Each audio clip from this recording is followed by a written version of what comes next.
Hi everyone, welcome to our discussion. I'll be your host today. My name is Fook and these are my colleagues. I'm Trista, computer science major. I'm Peter, I'm an informatics major.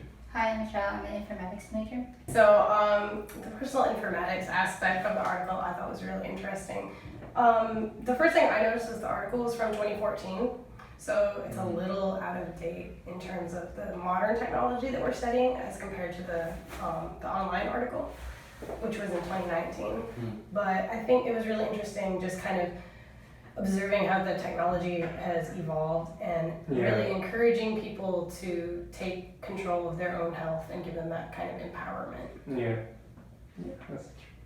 So, like the research paper mainly talked about like researchers with participants that use tracking devices and relationship between the two. Like, do you guys have any experiences with tracking devices? Like, Yeah, I actually relate to some of these participants because I use like MyFitnessPal. Oh yeah. So like a lot of these participants like use it for fitness and like tracking their calories or like how much workout they've done. I feel like it's very interesting how besides like workouts, some people like recorded what they did during the day. Oh, that's interesting. How, Like a journal kind of. I like to like to keep track of like all your personal information and stuff. For me, like I like to run online. Like I download an app. Like a month ago, like it tracks like when you're running, it tracks like how many steps you have, what you took, and then like it even like figures out your heart rate. Like I think they use some calculations to figure out your heart rate stuff in like your mile time, and like I think it's pretty cool and useful, but like I'm not sure about the accuracy of it because like it could be developed by anyone, you know. Oh, did you like it or did you find Yeah, it was useful definitely, but you know there's still some doubts to it, in my opinion. Easy to use or? Oh yeah, really easy to use. Yeah. Because that's kind of like what we were talking about. It actually like it can be something that's intended to be useful, but it just becomes so difficult to use or not exact to what we want that people end up not using it.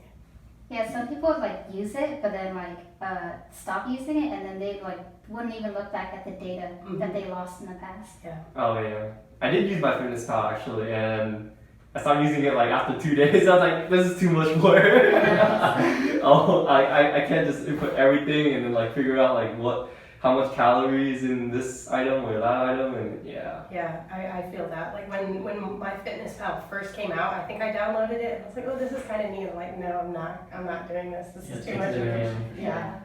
I think it's also interesting too because the opinion article from Mobile Health News got more into like the ethics and like the security of it, where you have people providing all this data and some of them might not even be using it the way it was intended, but they're just like, oh well, it's tracking all of my information, and a lot of people don't really seem to consider who has control over that information or who's tracking them. So, yeah. It's kind of like the cost. In the article, I'll also talk about like if like the information is like actually useful to the healthcare providers, right? Like they said, like sometimes they'll just look at it and like they'll throw it away.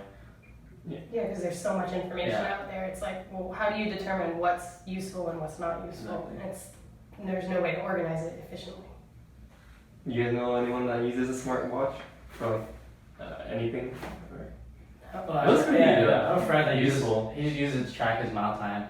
It's like a timer basically. Because it says, for the second article, it says that smartwatches account for like 29.8, so basically 30% of all wearables.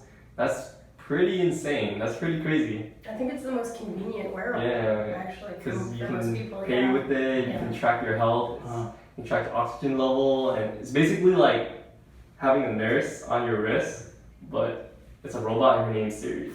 So like Apple Watch, right? Yeah. When did this article come out? The article. Pretty recent, right? The online one was 2019, but the 10-page research article that was 2014. So it's interesting kind of seeing the differences in how technology has changed over 5 years. Not only that, but like it also is like continuing to integrate with healthcare. Yeah. So it's like technology and healthcare are really like coming together, like said so in the second article, and that's really good for like informatics, like health informatics. So I found that like a really interesting point.